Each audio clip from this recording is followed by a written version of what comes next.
terminar el ciclo de, de, de mensajes acerca de la verdadera adoración.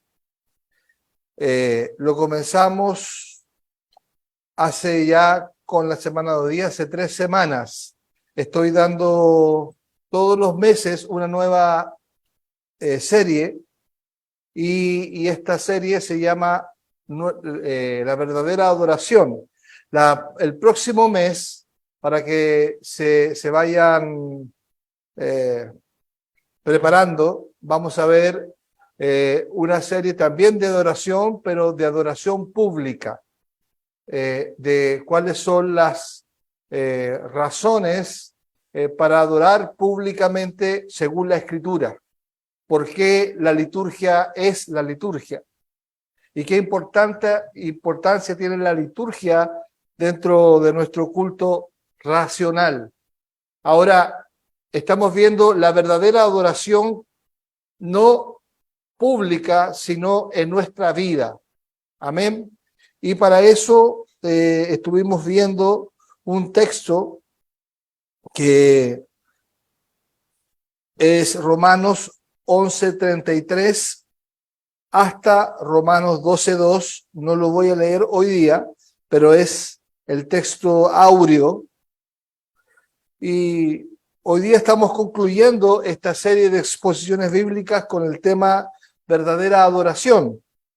Hemos visto que el hombre fue creado para satisfacer a Dios en adoración.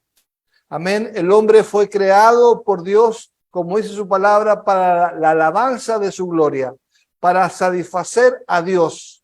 Para eso fue creado el hombre. El hombre fue creado para Dios, por Dios. Aleluya. Entonces, y para satisfacer a Dios mediante la adoración. Ahora, esto implica que toda la vida de nosotros, los seres humanos, en esta tierra, gira alrededor de un culto racional, es decir, que está involucrado todo nuestro ser. Amén. Hemos visto en las exposiciones anteriores, vimos 2 puntos. El primero, el culto racional. El culto racional que tiene que ver con el entendimiento lógico de vivir cultuando a Dios. La palabra cultuar o cultivar viene de la palabra cultivar, que justamente quiere decir cultivar la tierra o cultivar algo para que haya fruto. Entonces es importante que nosotros cultivamos, sembramos en Dios para que tengamos frutos de alabanza, como dice Hebreos, dice que tengamos fruto de labios que confiesan su nombre. Amén. Entonces, este culto racional es lo que llamamos la cultura de reino, y en la primera semana vimos 4 principios universales. Estoy haciendo un breve repaso.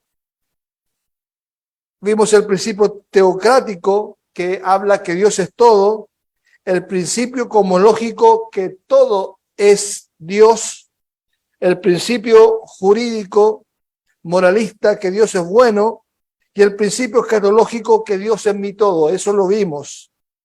También vimos ahora la semana pasada, y está un poquito más fresco, que los mandamientos universales para verdadera adoración en esta cultura de reino son el mandato espiritual, el mandato social y el mandato cultural. Y nos estamos basando en Romanos capítulo 12, versículos 1 y 2. Hoy veremos, hermanos, el tercer punto de esta verdadera adoración. Y la verdadera adoración implica, hermanos, una guerra cultural. Amén. Y para eso vamos a leer Romanos capítulo 12, verso 2. Vamos a leer lo que dice la palabra del Señor. Nos ponemos en pie, hermano.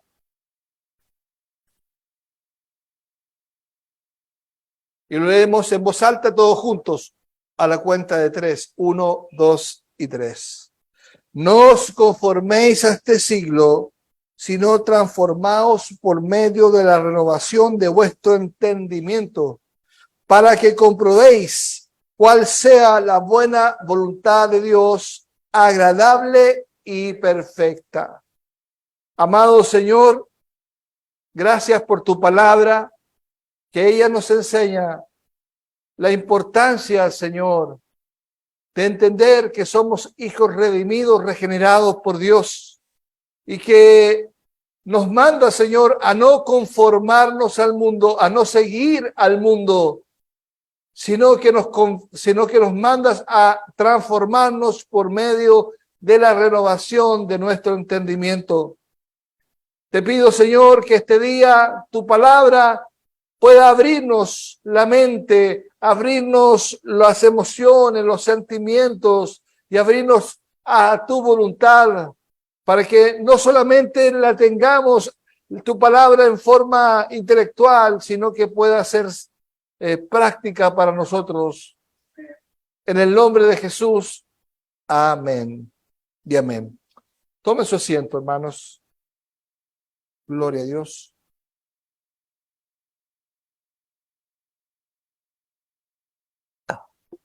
Bien. Desde que el hombre fue separado por Dios por el pecado, a causa del pecado, no por, sino a causa de, que es diferente. Semánticamente es totalmente distinto decir por que decir a causa de. El hombre que fue separado por Dios a causa del pecado ha intentado vivir una cultura paralela, lo que yo denomino una contracultura a Dios. Lo primero para entender el enunciado guerra cultural es que bíblicamente en Génesis capítulo 3, verso 15, aparece el protoevangelio y ahí aparece una declaración de guerra que yo llamo la guerra de simientes. Y no solamente yo lo llamo, sino que lo llaman varios comentaristas y teólogos. La guerra de simientes. Y vamos a leer Génesis 3:15, que dice: y pondré enemistad entre ti y la mujer, y entre tu simiente y la simiente suya. Esta te herirá en la cabeza, y tú le herirás en el calcañar. Amén. Aquí plantea Moisés, el escritor de Génesis, que Dios le habló a Adán y Eva y sentenció.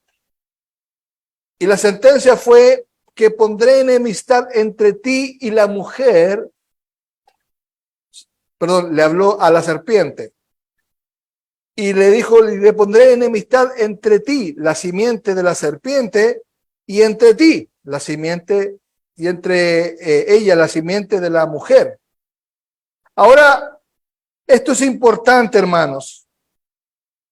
Esta es la guerra cultural básica. La simiente de la mujer versus la simiente de la serpiente. En otros términos, es Cristo versus Satanás. Ahora, la simiente de la mujer está representada en la Biblia por hombres redimidos, por portadores de la naturaleza divina. y en primera instancia por el Señor Jesucristo. Bendito sea Dios. La simiente de la serpiente está representada por hombres inconversos, portadores de la naturaleza de Satanás. Y en primera instancia, demonios, malos espíritus caídos, portadores de la naturaleza diabólica. En Génesis capítulo 4, mis hermanos, si me siguen, nosotros vemos la materialización de esta guerra de simientes. Yo quiero que quede muy claro que hay una guerra de simientes, la simiente diabólica y la simiente de Cristo. Y esto es lo que se desató desde el principio. Adán y Eva tuvieron hijos. ¿Cuáles fueron los hijos? Caín, Abel, los primeros, ¿cierto? Y Caín representaba a una simiente y Abel a otra simiente. Caín representaba a la simiente de Satanás y Abel a la simiente de Cristo. Ahora, esta guerra de simientes entre dos hermanos que compartían ellos la misma genética natural, porque eran hermanos, pero tenían una genética espiritual diferente, distinta. Entonces, mis hermanos, ¿cómo es posible que en una familia, por ejemplo, hayan personas tan diferentes? Que genéticamente son iguales, pero espiritualmente hay distintas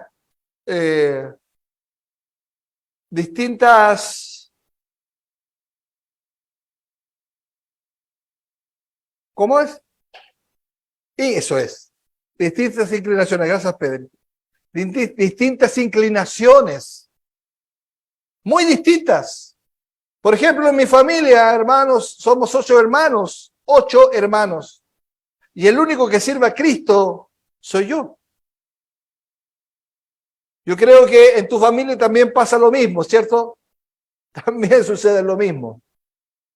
Y ahí está evidenciado que hay una guerra de simientes. Ahora, Caín se presenta como uno de los hijos de desobediencia. En Efesios capítulo 2 habla de los hijos de desobediencia. Y estos hijos de desobediencia son los hijos de la serpiente. Ahora, entre dos hermanos que compartían la misma genética natural, pero que tenían una genética espiritual distinta. Con Caín, entonces, se presenta el comienzo de la línea perversa de Satanás.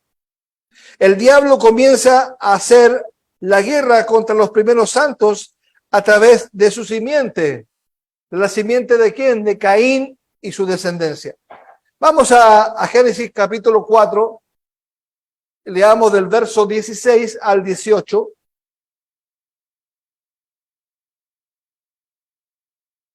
Que es algo que a veces pasamos por alto. Y dice, y Caín se fue de la presencia de Jehová. Esa frase es muy contundente, hermanos. Y se fue de la presencia de Jehová. Y habitó en tierra de Nod, al oriente de Edén. Y conoció a su esposa, la cual concibió y dio a luz a Enoc. Y edificó una ciudad. Y él llamó el nombre de la ciudad del nombre de su hijo, Enoc. Verso 18. Y a Enoc le nació Irad. E Irad engendró a Mehujael. Y Mehujael engendró a Metusael, y Metusael engendró a Lamec. Si nosotros revisamos el verso 19, ahí nos habla de quién fue Lamec.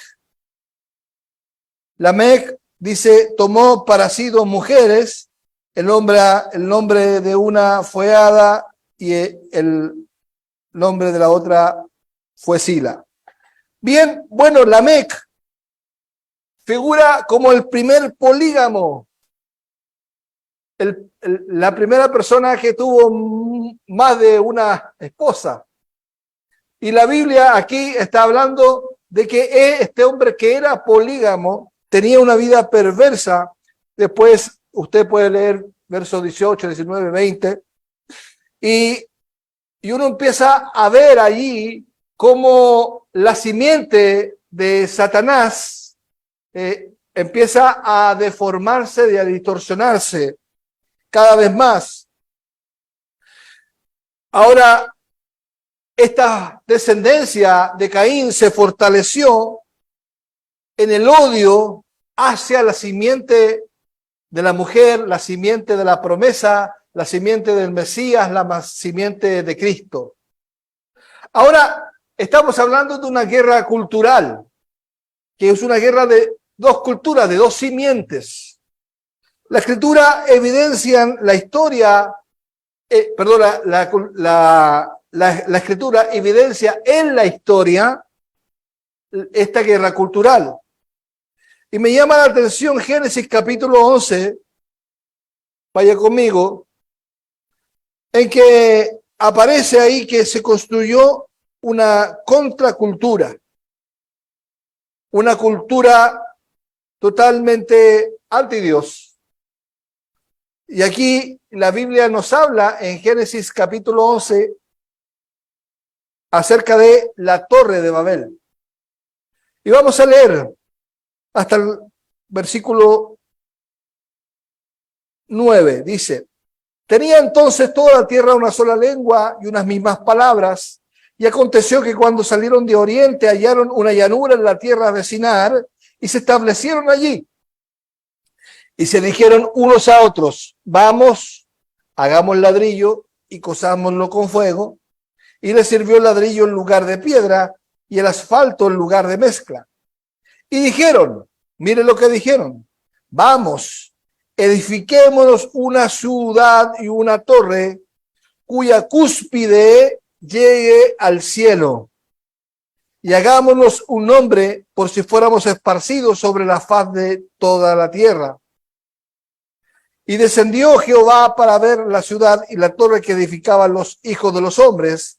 Y dijo Jehová, he aquí el pueblo es uno. Y todos estos tienen un solo lenguaje. Y han comenzado la obra. Y nada les hará desistir ahora de lo que han pensado hacer. Ahora pues, descendamos y confundamos allí su lengua para que ninguno entienda el habla de su compañero.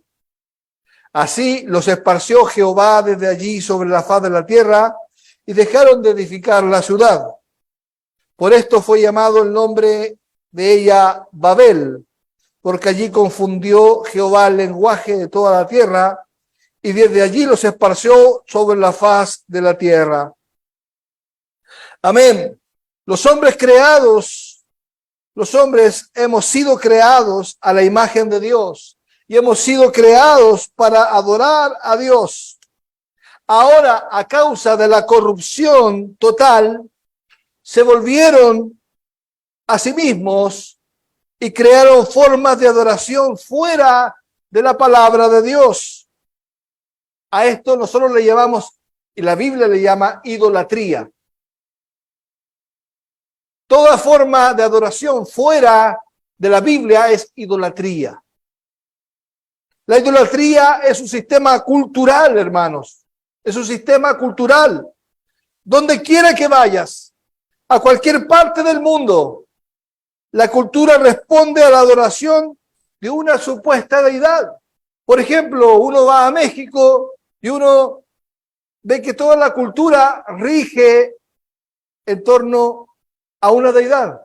Uno va a Guatemala, va a Perú, va a Argentina, va a Chile, va al norte, va a La Tirana, ¿cierto? La fiesta de La Tirana. ¿Y por qué se llama la fiesta de La Tirana?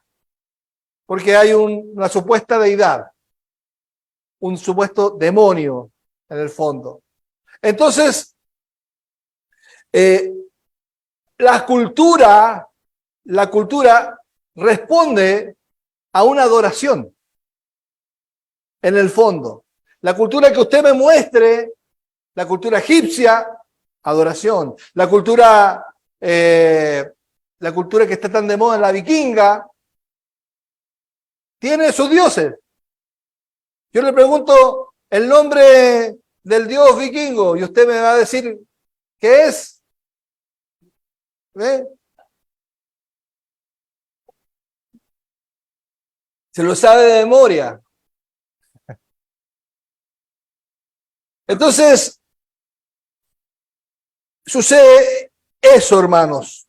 Ahora, veamos el relato de la construcción de la Torre de Babel y podemos ver cómo los hombres, ellos se dijeron entre sí, ellos se dijeron a sí mismos, edifiquémonos una ciudad y una torre cuya cúspide llega al cielo. ¿Qué estaban diciendo con eso? En el hebreo, o en el original, estaban diciendo, confrontemos a Dios. Hagamos una torre que se iguale a Dios. O sea, el hombre para sí, él era un Dios. Entonces, y dice, y hagámonos un nombre ¿de qué? Un nombre para adorar. Ahora, la definición de guerra cultural de Wikipedia, y escogí esta definición porque es muy popular. La guerra cultural o batalla cultural dice que es el conflicto ideológico entre grupos sociales y la lucha por el dominio de sus valores, creencias y prácticas. Generalmente se circunscribe a los temas de fondo candentes en los que hay un amplio desacuerdo social y polarización en valores sociales es evidente. Aquí está hablando de la guerra cultural social, pero yo veo en ella una definición clara de la guerra cultural entre Dios y la anticultura, entre la cultura del reino y la cultura humana, que la cultura humana es anti-Dios. La verdadera batalla cultural es, hermanos, la del hombre contra Dios. Y eso lo tenemos que tener claro cuando adoramos a Dios. Porque no podemos adorar a Dios a nuestra manera. Esa es la manera de Dios. Y no se puede adorar no siendo un regenerado, no habiendo nacido de nuevo. Para adorar a Dios hay que nacer de nuevo. Gloria a Dios. El apóstol Pablo, consciente de esta guerra cultural, responde en Romanos capítulo 12, verso 2, con un imperativo, un mandato para los hijos de Dios que somos regenerados por el Espíritu Santo. Por eso el imperativo cultural para el hombre regenerado es Romanos 12:2, que nos dice, no os conforméis a este siglo, sino transformaos. Son imperativos, no os conforméis. Transfórmense, imperativo, por medio de la renovación de vuestro entendimiento, para que comprobéis cuál sea la buena voluntad, agradable y perfecta. Vamos a analizar este mandamiento cultural. o este imperativo de Romanos 12:2. Lo primero dice, no os conforméis a este siglo.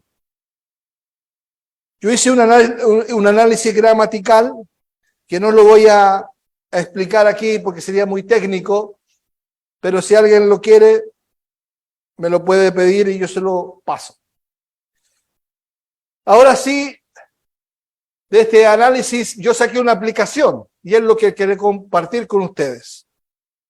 La aplicación de no conforméis a este siglo, que está inspirada en el análisis gramatical. Como hombres libres y regenerados, nos dice que no debemos seguir los patrones de este mundo. A eso se refiere con no conformarse a este siglo. No debemos seguir los patrones de este mundo, de esta cultura anti Dios. No debemos amoldarnos a esta edad. Este siglo se refiere, usa la palabra aión, que es la palabra edad, tiempo, sistema. Entonces, no debemos amoldarnos a este sistema, tanto en el pasado, en el presente y en el futuro. Ustedes saben que muchas veces uno está aquí en el presente y uno dice, pero el tiempo pasado fue mejor. O será mejor en el futuro. Pero en este sistema pasado, presente y futuro está corrompido. No podemos poner la esperanza en el futuro. No podemos poner nuestra esperanza en el pasado, ni en el presente. Así que la palabra mundo literalmente se refiere a edad, o la palabra siglo se refiere a edad. El apóstol se está refiriendo a la edad malvada presente en contraste con la edad eterna que se avecina, en la cual muere la justicia. Como dice 2 de Pedro 3:13. Abramos lo que dice 2 de Pedro 3:13. Dice, pero nosotros esperamos, según sus promesas, cielos nuevos y nueva tierra, en los cuales mora la justicia. Lamentablemente, hermanos, no tengo el tiempo, ni ustedes me lo van a dar, para explicar todas estas cosas. Pero aquí existe mucha carne. Y yo les animo a que ustedes estudien esto. Dice, pero para nosotros que esperamos según sus promesas, habrá un cielo nuevo y una tierra nueva, en los cuales mora la justicia.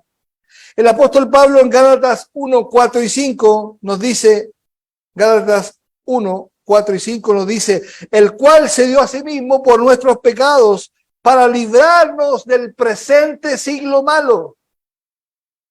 O sea, esta edad, este siglo, porque dice, no os conforméis a este siglo, es un siglo ¿cómo? Es un siglo malo, perverso, corrupto. Pero Él se dio que en Cristo para librarnos del presente siglo malo, conforme a la voluntad de Dios y Padre, a quien sea la gloria por los siglos de los siglos. Amén. Cristo no murió para dejarnos que nos conformemos. Es un mandamiento para la persona regenerada, la persona que nace de nuevo en Cristo, transformarse, no conformarse. ¿Por qué? Porque Cristo no murió para dejarnos conformados a este presente siglo malo, sino para rescatarnos de él, para que nuestras vidas glorifiquen a Dios. Nosotros vamos a glorificar a Dios siempre y cuando nos alejemos del modelo del mundo. ¡Wow! Dios ha permitido que este siglo malo era presente, esté bajo el dominio de Satanás. Necesitamos vivir en un claro contraste con esta era del mal. En el fondo, hermanos, no conformarse a esta edad malvada es una cuestión de cómo pensamos. John Murray, pastor puritano, en su comentario a la epístola a los romanos, dijo lo siguiente: la conformidad con esta era debe estar envuelta en las cosas temporales. Se está hablando positivamente. Tener todo nuestro pensamiento orientado a lo que se ve y es temporal. Si todos nuestros cálculos, planes y ambiciones están determinados por lo que cae dentro de la vida aquí, entonces somos hijos de esta edad. Lo que está diciendo aquí es que el hombre que se conforma, el hombre que vive de acuerdo al mundo, vive de acuerdo a las cosas temporales, vive de acuerdo a los cálculos, planes y ambiciones de este mundo. Ahora, Santiago nos dice que no es malo hacer planes, pero lo que es malo es no tener en cuenta a Dios en esos planes. Entonces, es vital que ese no conformarse a este siglo se refiere, hermanos, a no andar conforme al mundo, no andar con las ideas del mundo. Y eso, hermanos, es realmente difícil para nosotros que vivimos en este mundo. Pero es nuestro desafío. Estamos desafiados a eso todos los días, hermanos. Y tenemos el poder del Espíritu Santo para andar conforme a su palabra. Bendito sea Dios. Segundo, no conformarse a este siglo, sino, ¿qué dice? Transformaos por medio de la renovación de nuestro entendimiento. La aplicación aquí es la siguiente. Los hombres regenerados por el Espíritu Santo somos constantemente transformados. ¿Cuántos tienen aquí 10 años de convertido? Yo sé que más, pero te digo 10. Usted piense, ¿es la misma persona espiritualmente hablando de hace 10 años atrás? Lo achico. ¿Es la persona espiritualmente hablando desde hace 4 años atrás, antes de la pandemia? ¿Es la persona espiritualmente hablando hace un año? ¿Es la persona hace un mes? Si algunos dicen, sí, bueno, está complicado. Pero hay una constante transformación que no la hace Dios, perdón, no la hace el hombre, la hace Dios. Y que nos lleva a inquietarnos. Por ejemplo, si en el lugar en que estamos congregados no nos satisfacen nuestras respuestas, nuestras preguntas, la inquietud, nos empezamos a complicar. Y tenemos que salir del lugar. ¿Por qué? Porque ese lugar lamentablemente no nos satisface nuestra transformación espiritual. Eso es importante, que somos cambiados a la imagen de ¿quién? De Cristo. Que vamos, voy a usar una palabra, vamos evolucionando. Que sé que es una palabra difícil, pero de cierta forma yo creo en la evolución, pero en la evolución del espíritu. Ya quiero que dejarlo bien porque después va a decir, este pastor habla de la evolución, ¿no? Que van evolucionando cada día en el proceso de santificación porque es un proceso diario. como oraba nuestro hermano Claudio, la santificación progresiva. Que diario. Esto se logra a través del ajuste de la visión moral y espiritual de la vida que se va dando por la alimentación intelectual de nuestra mente, el cual es un proceso interno que se deja ver por nuestra conducta transformada. ¿Cómo puedo ver yo que tú eres renovado en tu mente? A través de tu conducta. Es así. Es a través del arrepentimiento. ¿Y qué es el arrepentimiento? Metanoia. ¿Y qué es lo que es metanoia? Cambio de mente, de conducta. Es un cambio radical. Entonces el arrepentimiento es mucho más que decir, ay Señor, sí, perdón. Tiene que evidenciarse en un cambio de conducta. Gloria a Dios. Y ese cambio de conducta nos lleva a un cambio permanente, transformación permanente. Gloria a Dios. Este proceso de transformación es una obra de Dios para toda la vida. Gloria a Dios. Gracias, Señor, porque nunca vamos a ser los mismos. Siempre vamos a ser mejores en Dios. Gloria a Dios. Ahora, este proceso de transformación es una obra de Dios para toda la vida, de la cual cada uno de nosotros somos responsables. La santificación es responsabilidad nuestra. Es del Espíritu Santo, pero si el Espíritu Santo te amonesta y tú no obedeces, es responsabilidad nuestra. El verbo imperativo aquí, en el presente del verbo transformarse, nos habla de un proceso continuo en el cual no somos pasivos, sino que somos responsables de disciplinarnos con el propósito de vivir una vida santa, una vida piadosa. Dice 1 Timoteo 4:7, desecha las fábulas paganas y de viejas. Ejercítate para la piedad. Qué buena es esa, qué directo. Desecha las fábulas profanas y de viejas. Ejercítate para la piedad.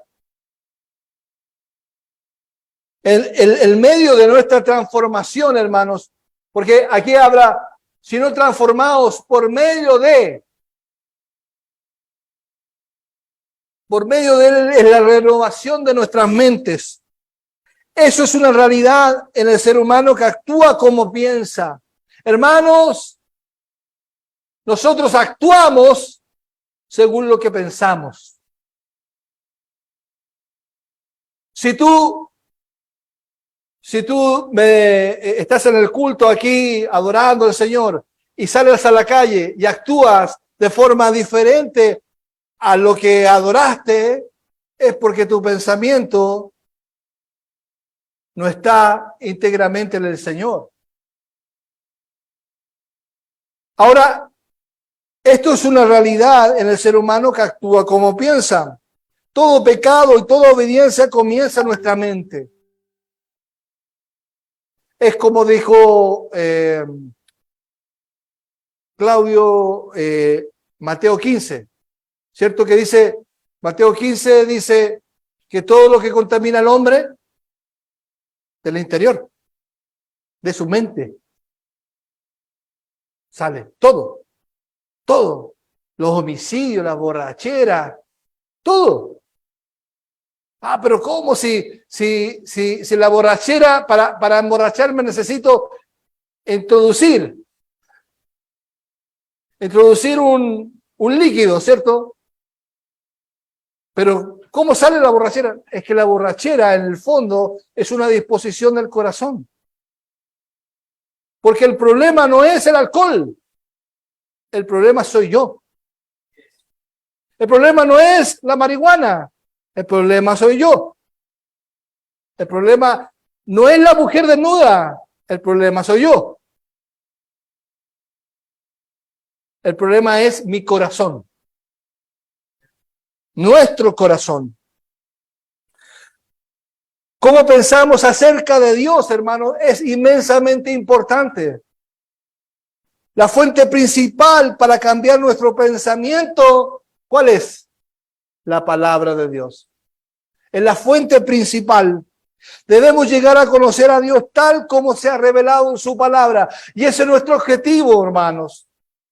Que nosotros giremos en torno a la palabra de Dios. ¿Para qué? Para que creamos todo lo que dice Dios de Él en su palabra.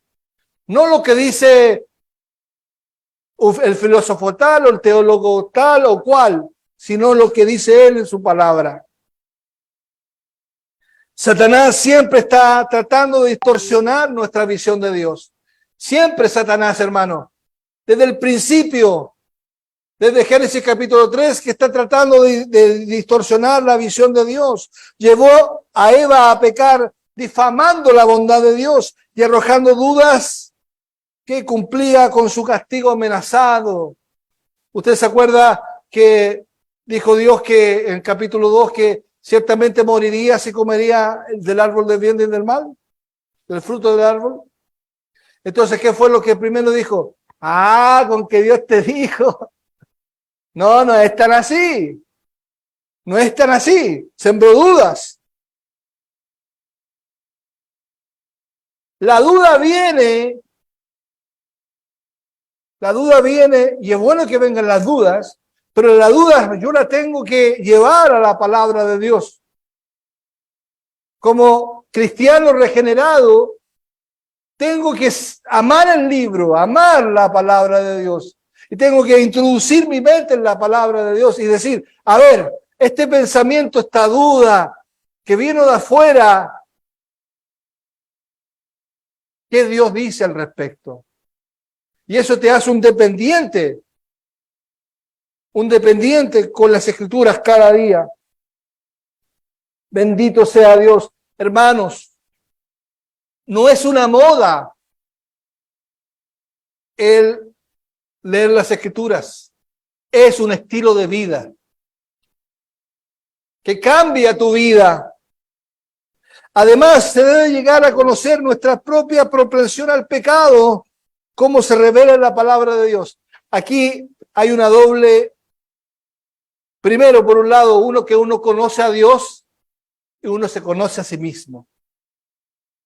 Y uno sabe, mientras más lee la palabra, más se da cuenta de la propensión al pecado, de lo asquerosamente y viles que somos nosotros pecadores, que nosotros necesitamos la transformación del Espíritu Santo, porque sin ella vamos a ensuciar lo santo. Bendito sea Dios. Miremos a David, por ejemplo, el hombre según el corazón de Dios. Después de haber escrito muchos de los salmos, era capaz de adulterio, engaño y asesinato. Entonces, ¿creemos que seremos entonces inmunes a la naturaleza propia del pecado? Pero muchas veces sí lo hacemos. Sí lo ves.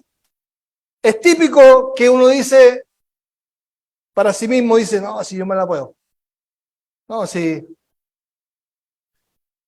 no hay una prohibición de tomar. Dice, no emborrachéis. No hay una prohibición de fumar. No dice no fumar. Pero, sin embargo, existen excesos. Y cuando la palabra de Dios dice, no os engañéis, Dios no puede ser burlado. Uno muchas veces quiere burlar a Dios y no puede. Bendito sea Dios. Consideremos lo que dice 1 Corintios 10:12. ¿Quién se lo sabe de memoria? 10:12. Usted lo va a leer ahora y se va a dar cuenta y va a decir, sí, me lo sé. ¿Qué dice el 10:12? Así que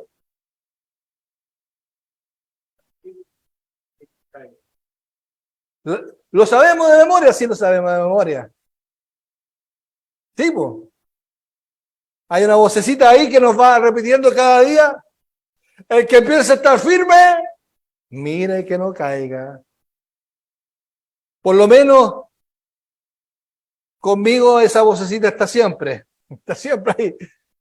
ahí. Cuando digo ya estoy listo, cuando digo ya me la sé toda, cuando digo ya soy licenciado y vamos por más.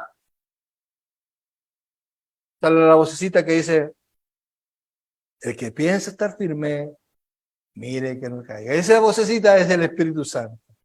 No es el grillo. ¿Cómo se llama el grillo? No es el Pepe Grillo. No es Pepe. Es el Espíritu Santo. Amén. Tercero, estamos analizando este mandamiento. Dice, no os conforméis a este siglo, sino transformados por medio de la renovación de nuestro entendimiento.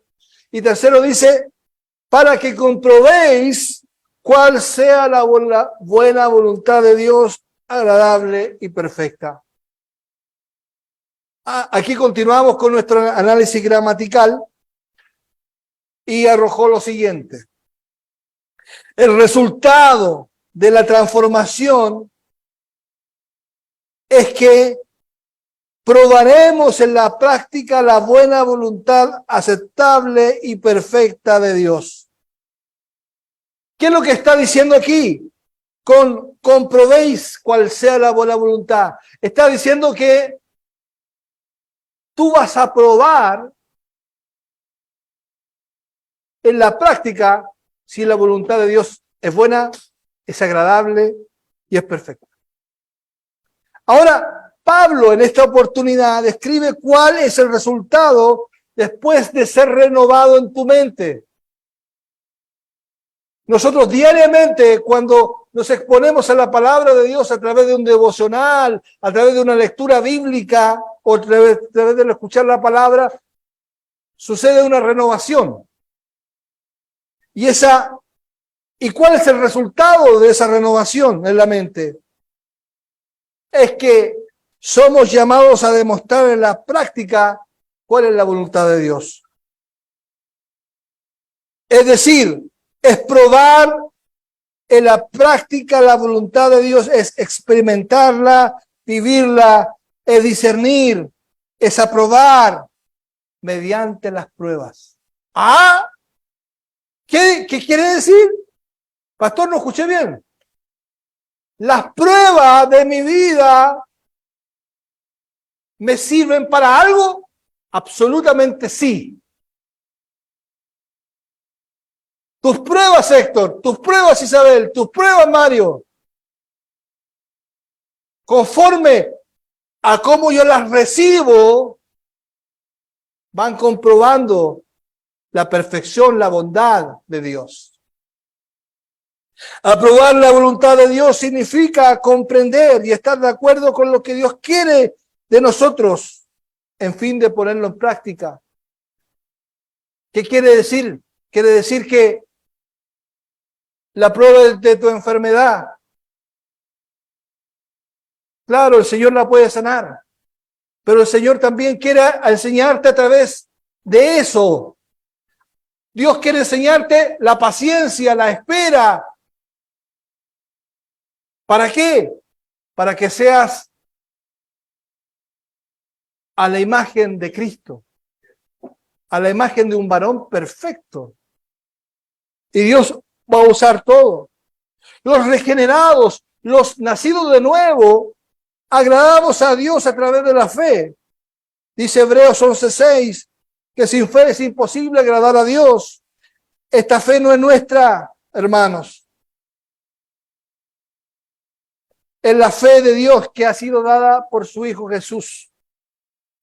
Al aprobar, entonces, ¿qué se refiere? Se refiere que tenemos que aprobar cada día la voluntad de Dios en su palabra. nos va madurando, nos va haciendo cada vez más completos en Cristo. Entonces quiere decir que debemos vivir cada día nuestras pruebas, las circunstancias de la vida, aceptándolas como si fuera su voluntad. Hermanos, ahí es la cuestión. Que muchas veces las circunstancias de la vida, las pruebas, no las aceptamos como parte de la voluntad de Dios. Y tenemos que aceptarlas, porque aceptándolas, Dios te va a dar madurez y crecimiento. Gloria a Dios.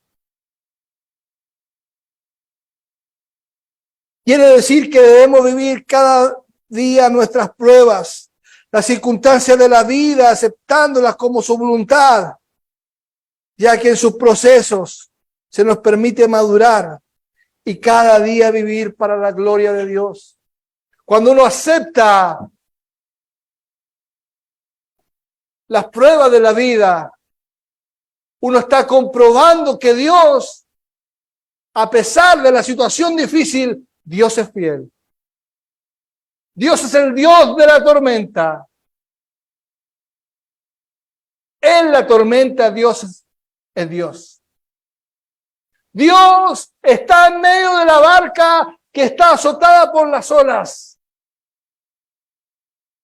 Puede que esté durmiendo, pero está. Y de repente uno dice, ¡ay, Señor, Señor, qué merezco, qué merezco! El Señor dice, cállate. Enmudece, ola, enmudece, mar. Y tú, hombre de poca fe. Eso nos van enseñando a tener fe en Dios. Cada día. ¡Ay, que se me... Que esta semana en el auto, bueno, ese auto, yo creo que a todos los autos de todos ustedes les debe pasar lo mismo, ¿no? Les deben pasar unas fallas, qué sé yo, problemas, y siempre hay un costo que pagar, po. Y ahí esta semana se nos quemaron los focos, de adelante, de atrás, de todos lados. Porque cuando se quema uno, se queman todos. Entonces, ya se quemaron los focos. Pero nosotros pensábamos con mi esposa y decíamos, y pensar que antes nos desmoralizaban. Ahora también. Pero,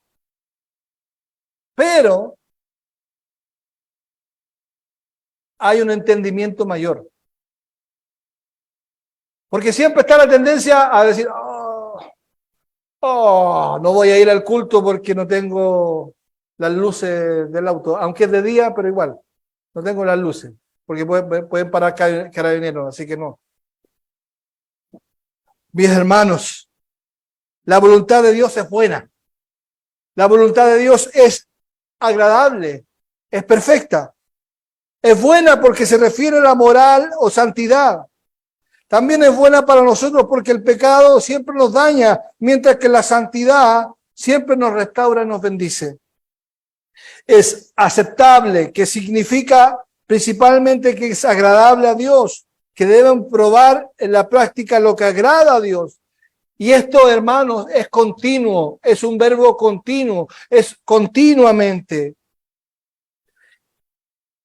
Y tenemos que comprobar que es perfecta la voluntad de Dios. Se refiere a la perfección moral absoluta de Dios, que nunca alcanzaremos en esta vida. Pero también la palabra significa madurez. Esta palabra perfección en griego es teleios, que es madurez. Para que las cosas mejoren en nuestra vida debemos cambiar. Para cambiar debes estar involucrado en el proceso de renovar tu mente por la palabra de Dios. De modo que demuestres en la práctica buena, agradable y perfecta la voluntad de Dios. Gloria al Señor. Aleluya. Hermanos, he hecho un análisis a vuelo de pájaro hice un análisis que me demoré como 5 días en hacerlo, pero en esto las aplicaciones son lo que quedan, pero es muy rico, tiene mucha riqueza hacer el análisis, porque ahí uno se da cuenta de los verbos, las palabras y todo eso que va enriqueciéndolo para luego vivirlo. Bueno, conclusión.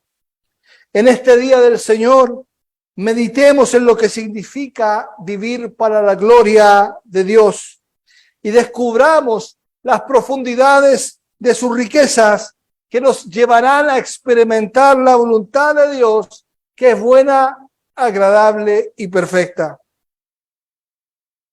El fin principal del hombre es glorificar a Dios para siempre y disfrutar de ello. Esto es llevado a cabo solamente en un sistema cultural del reino de Dios. Este sistema cultural de verdadera adoración es un llamado universal a todos los hombres, pero que solo los escogidos de Dios por el Espíritu Santo lo pueden hacer. La verdadera adoración implica toda la vida, no solamente el culto, implica toda la vida, todas las áreas de la vida. El culto racional se refiere a la capacidad de servir un servicio sagrado a Dios con la facultad de razonamiento, que solo es posible bajo el ministerio del Espíritu Santo. Este servicio sagrado lo hacemos en el marco de la cultura del reino, que es nuestra vida nueva. Tenemos que tener claro los principios universales de la cultura, que son el teocrático, el cosmológico, jurídico, moralista y escatológico que vimos en la primera sesión. Además de estos principios, solo los pondremos en práctica al obedecer el mandato espiritual, social y cultural que lo vimos la semana pasada. Hoy hemos visto lo que implica el imperativo del apóstol de transformarnos. Mis hermanos, todo esto que parece tan grande, parece tan inmenso,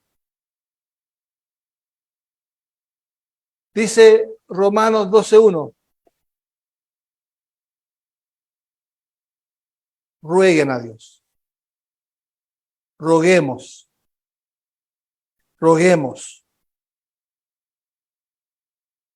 Nos tiene que llevar a vivir una vida de oración. Todo esto es muy lindo como suena, pero lo vamos a llevar a la práctica, vamos a ser renovados en la medida en que oremos a Dios. Dice Romanos 12:1, así que hermano, os ruego por las misericordias de Dios. Está rogándonos, está haciendo una oración por nosotros el apóstol San Pablo. Entonces, mis hermanos amados, de nada sirve oír si no oramos para que el Señor ponga en práctica esto. Pongámonos de pie. Vamos a orar. Vamos a hacer una oración colectiva. Y después, hermanos, vamos a hacer algo que nunca hacemos, pero que es importante. Vamos a orar los unos por los otros.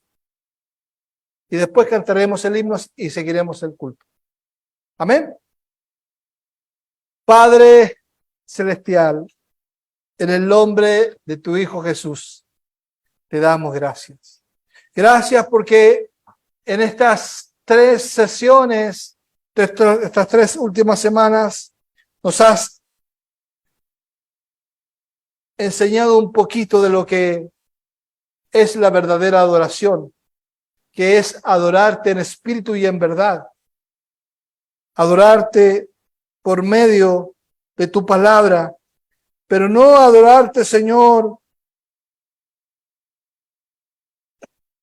solamente en el culto en comunidad, sino adorarte en medio de la vida, en medio del trabajo, en medio del colegio, en medio del estudio, en medio de la familia, siempre adorándote.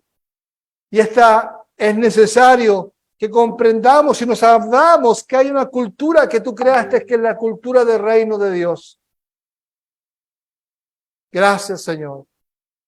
Gracias, Señor, porque no te lo pedimos nosotros, sino que tú nos introduciste en este reino de Dios. Gracias. Porque antes lo veíamos, pero ahora entramos a este reino por medio del Espíritu Santo.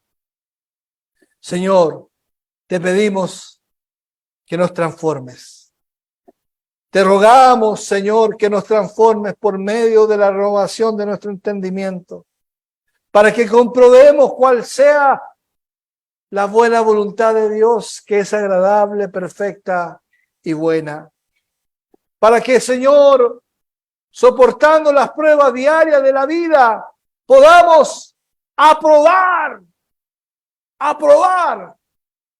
nuestra fe. Porque dice tu palabra en Santiago que la prueba de nuestra fe produce paciencia. Señor, muchos de nosotros somos impacientes. Yo me declaro un impaciente. Pero tú hablas del fruto del Espíritu, y un fruto del Espíritu es la paciencia.